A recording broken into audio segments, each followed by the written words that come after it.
ছিংগাপুৰত এতিয়া শুনানি আৰম্ভ হৈছে কৰোনাছ কোৰ্টত। শুনানি আৰম্ভ হৈছে বিচাৰ প্ৰক্ৰিয়াৰ চৰকাৰী যি উকিল আছিলে এই কেছটো যি হেৰি কৰিছে তেওঁলোকে চৰকাৰী পক্ষৰ পৰাই তৰা কেছ এইটো তেওঁলোকে যিখিনি সাক্ষী আছিলে সেইসকলৰ মানে ইণ্টাৰোগেশ্যন আৰম্ভ কৰিছে আৰু জাজৰ সন্মুখত কৰোনাৰ সন্মুখত। আৰু সেইদিনাখন আমি গৈ পেলাই 14 তাৰিখে পুৱতি নিশা পালোঁগৈ আৰু 2 ঘণ্টাৰ পিছতে আমি কোৰ্টত উপস্থিত হৈছিলোঁ। কোৰ্টত সেই বিচাৰ প্ৰক্ৰিয়া প্ৰথমে সাক্ষ্যদান কৰিলে হেৰিয়ে যিয়ে তদন্তৰ মূল বিষয়া তদন্তকাৰী বিষয়া তেওঁ ক'লে, মোৰ নামটো পাহৰিছোঁ, তেওঁ গোটেই ডিটেইলছ কেনেকৈ গোটেই বস্তুটো আনিলে, কি কথা, যিমানখিনি তথ্য পাতি পালে সেই গোটেই প্ৰক্ৰিয়াটো তেওঁলোকৰ ফালৰ পৰা ক'লে। তাৰপিছত সাক্ষ্যদান কৰিলে সেই মটৰখনৰ চালকজনে, মেকানিকজনে, তেওঁ দুভাষীৰ সহায়ত কৰাইছে। আকৌ তাৰপিছত কৰিলে সেই তদন্তৰ সেই প্ৰথম যিটো ফৰেনচিক ৰিপৰ্ট দিছিল হেৰিৰ পিছত সেইগৰাকীয়ে দিছে, তেখেতে নিজৰ হেৰিটো দিছে, ডিটেইলছ ক'ত কি কিমান পালে, কি হেৰি আছিলে সেই সময়ত তেওঁৰ ব্লাডত বা হেৰিত, সেই গোটেই তথ্য সহকাৰে এইটো দিছে। তাৰপিছতে আমাৰ অসমৰ প্ৰবাসী অসমীয়া ৰূপকমল কলিতাই দিলে। ৰূপকমল কলিতাই ইংলিছতে দিছে গোটেই প্ৰক্ৰিয়াটো, তেওঁ কেনেকৈ জড়িত হৈছিলে, তেওঁ যে দেৰিকৈ আহিছিল অলপ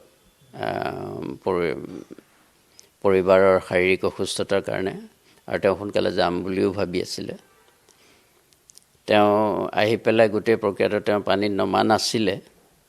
সেইকাৰণে চৰকাৰী উকিলে যেতিয়া ক'লে আপুনি কিয় নমা নাছিলে, তেওঁ ক'লে মোৰ পৰিয়ালৰ এনেকুৱা এটা অৱস্থা, মই আহোঁতেও দেৰি, ইতিমধ্যে ইয়াতত প্ৰায় উঠিছে, মই আহি লাষ্ট উঠিছোঁ, সেইকাৰণে পানীত নমাৰ কোনো মোৰ হেৰি নাছিলে, সেইটো কথা কৈছে। তাৰপিছত বাকী মুঠতে 5 জনে দিলে আৰু কণ্টিনিউৱাছলি গোটেই বিচাৰ প্ৰক্ৰিয়া হৈ আছে। মাজে মাজে 10 মিনিটমানৰ ব্ৰেক হয় আৰু মাজত 1 ঘণ্টামানৰ লাঞ্চ ব্ৰেক এটা হৈছিলে।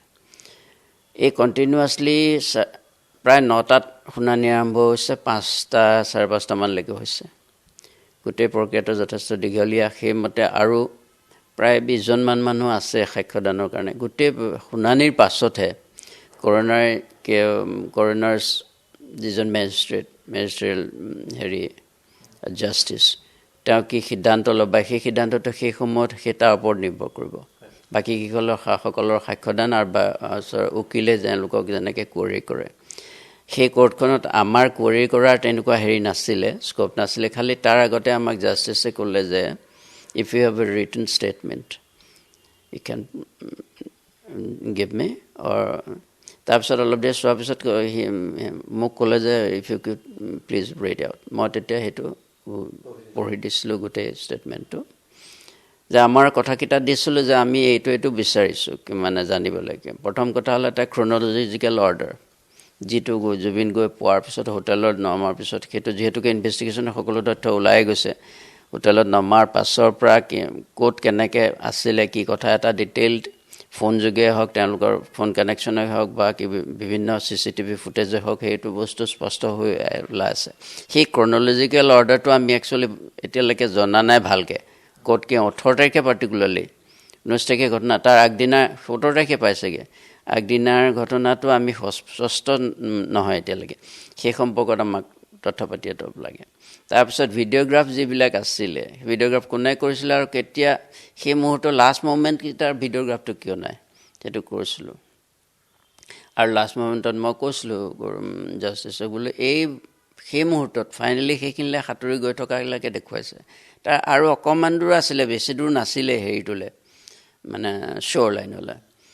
সেইখিনি সময়ত ভিডিঅ'গ্ৰাফটো কেলৈ কাটি দিলে বা সেইখিনি আছে নেকি, সেইটো আমি বিচাৰিছোঁ জানিব।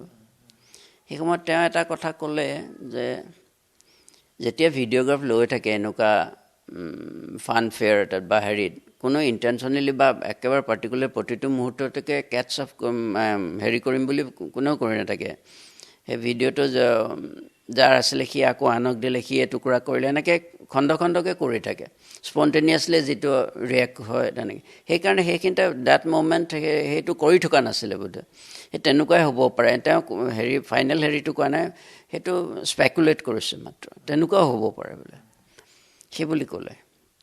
বিশেষ এইখিনি হৈছিল তাত বেলেগ এইটো আমি এতিয়ালৈকে নাজানো, কিয়নো ছিংগাপুৰ কোৰ্টে তেওঁ অসম আৰক্ষী SITৰ মেম্বাৰ্ছক ডাটা হেণ্ড অভাৰ কৰিছে।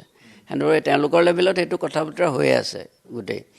গতিকে কি ডাটা হেণ্ড অভাৰ কৰিছে, বোধহয় এই ভিডিঅ'গ্ৰাফ গোটেইবিলাক দিছে বোধহয়, মই ভাবিছোঁ দেই, কিয়নো সেইবিলাকে ভাইটেল প্ৰুফ সেইবিলাকে। গতিকে সেইখিনি হেণ্ড অভাৰ নিশ্চয় কৰিছে। আৰু বিচাৰ প্ৰক্ৰিয়াটো দুইটা বেলেগ বেলেগ অবজেক্টিভছৰ পৰা কৰে। ছিংগাপুৰ কোৰ্টে চাইছে, সেইখনত তেওঁ ন্যায়াধীশজনে কৈছে আমি ইয়াত একুইজেশ্যন বা ইয়াত ব্যৱস্থাটো নাই এইখন কোৰ্টত। কৰোনাৰ্ছ কোৰ্টে এষ্টাব্লিছ কৰিব খোজে ফেক্ট এটাই কথা, মৃত্যুটো কেনেকৈ হৈছিল সেই বস্তুটো। তাৰপিছত চাইমুলটেনিয়াছলি বেলেগ কথা বেলেগ কোৰ্টত চলি থাকিব, বা তেওঁলোকৰ আল্টিমেট যিটো ৰিপৰ্ট হ'ব সেইটো তালৈ সেইটো ট্ৰান্সফাৰ কৰিব। কিন্তু এইখন কোৰ্টে পাৰ্টিকুলাৰলি এষ্টাব্লিছ কৰিব ফাৰ্ষ্ট যে এই ডেথটো নেচাৰেল নে আননেচাৰেল নে এক্সিডেণ্টেল নে কি এনেকুৱা ধৰণৰ, সেইটো কৰিব। সকলোখিনিক আনিছে তেওঁলোকে, মই নেজানিব পৰা সকলোখিনি তেওঁলোকক সাক্ষ্যদান কৰিছে, তেওঁলোকৰ ষ্টেটমেণ্ট। তাত নোৱাৰে, নহ'লে পলাই থাকিবতো নোৱাৰিব, আৰু ইয়ালৈ আহিবতো তেওঁলোক নোৱাৰেই। গতিকে তেওঁ সকলোখিনি। আৰু দ্বিতীয় কথা হ'ল, তেওঁলোকে বাধা দিয়া নাছিল বুলি যিটো কথা কৈছে মিডিয়া, মই হেৰিটো দেখিছোঁ, বাধা দিয়া নাছিল বস্তুটো তাত কিন্তু তাৰ প্ৰতিভাত হোৱা নাই। তাত মই যিখিনি চাই আছোঁ ভিডিঅ'গ্ৰাফী আইডেণ্টিফাই কৰি গৈছে ইনভেষ্টিগেশ্যন অফিচাৰজনে, কৈ আছে, কিন্তু বাধা দিছে তন্ময় কি লিখে, তালুকদাৰ। সেইজনে ইয়াক হাতত ধৰি আছে, তুমি যাব নোৱাৰা এনেকৈ, মানে উইদাউট লাইফ জেকেটছ বাৰে বাৰে ধৰি আছে, বাধাও দি আছে। সেইটো স্বচক্ষে দেখি আহিছোঁ।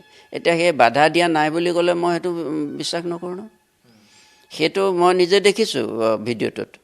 গতিকে আৰু দ্বিতীয় কথা, সত্যোদ্ধাৰৰ ক্ষেত্ৰত কিবা এটা লুকুৱাই বা অসমৰ মানুহৰ আগত কিবা এটা লুকুৱাই কোৱা কথাৰ আমাৰ ধৃষ্টতা নাই। আৰু দ্বিতীয়, এই বয়সত সত্যৰ স্বাৰ্থত থাকিম। আমাৰ এতিয়া বেকা বেকিকৈ কথা কোৱাৰ বয়সো নাই আৰু কোনো হেৰিও নাই। Zubeen stood for justice, stood for truth. গতিকে আমি জুবিনক যদি সন্মান জনাব হ'লে সঁচা কথা সন্মান জনাব লাগিব। দিছোঁ না, সেই সময়ত যেতিয়া ঘটনাটো হ'ল, তেতিয়া জুবিন গাৰ্গৰ পৰিয়ালৰ ফালৰ পৰা যিকেইটা মানুহ আমি এই গোটেই বস্তুটো সকলো ফালৰ পৰা ইনভলভ আছোঁ, গৰিমাৰ ইম'চনেল ষ্টেটটো সেই সময়ত দৌমাৰি গৈ ন্যায় বিচাৰি তাৰ ন্যায়াধীশৰ ওচৰ চপাটো, সেইটো ভাবিব নোৱাৰা কথা। একেবাৰে মানে ডিভাষ্টেটেড হৈ আছে। মমনৰো একে কথা, মানে পামীৰ।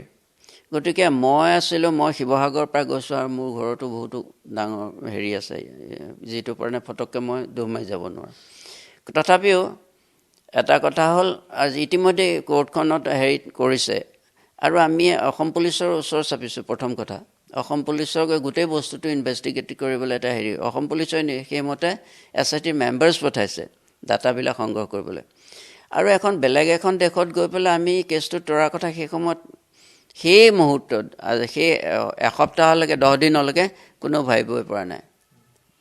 মানে এনেকুৱাই পৰিস্থিতি আছিলে। প্ৰথম 2 দিনমানটো একেবাৰে মুভ কৰিবলৈকে মন নাছিল। আমি সেইটো কেছটো দিওঁতে আন একো বেলেগ অবজেক্ট, কিন্তু প্ৰথম কথা মানুহৰ মানসিক অৱস্থাটোৰ কথা মানুহে ভাবিব লাগিব। এনেই দৌমাৰি গৈ পেলাই যোৱাৰ কথাটো ক'বলৈ সহজ, কিন্তু প্ৰেক্টিকেলি সেইটো কৰিবলৈ বা কৰিবলৈ কেতিয়া সেই মুহূৰ্তত ভাবিব নোৱাৰে কেতিয়াবা।